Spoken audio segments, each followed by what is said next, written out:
Studio 4 news కి స్వాగతం. పరకాల పట్టణంలోని పురపాలక సంఘ కార్యాలయం నందు కౌన్సిలర్ల అధికారులతో పరకాల శాసనసభ్యులు రేవూరు ప్రకాష్ రెడ్డి సమీక్ష సమావేశాన్ని నిర్వహించారు. మళ్ళొకసారి కూర్చుందాం.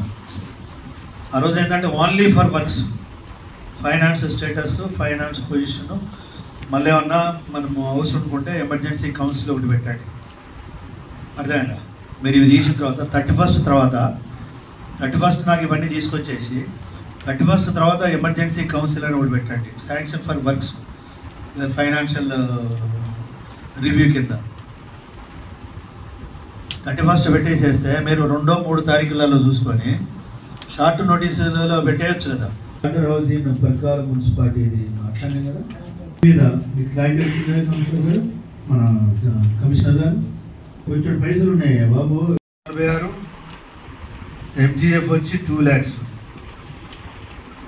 14th ఫైనాన్స్ వచ్చి మళ్ళీ 14th finance and 15th finance 58 లక్షలు ఉన్నాయి. చాలా అమౌంట్ ఉందమ్మా. ఇవన్నీ మీరు కొంచెం తొందరపడితేనే అయితే, లేకుంటే కావు, లేకుంటే సింపుల్ వెళ్ళిపోతాయి. 4, 20, 22, 23, 24, 25 ఇవన్నీ 24, 25 రైట్. ఓకే. 15th ఫైనాన్స్ ఎన్ని ఉన్నాయి ఇవి కూడా రాయండి, క్లియర్గా రాయండి. ఇవి అలిగేషన్ ఇచ్చినట్టున్నారు, ఇవి ఇమీడియట్లీ చేసుకోవడానికి ట్రై చేయండి. Amount sanctioned, number of works 14,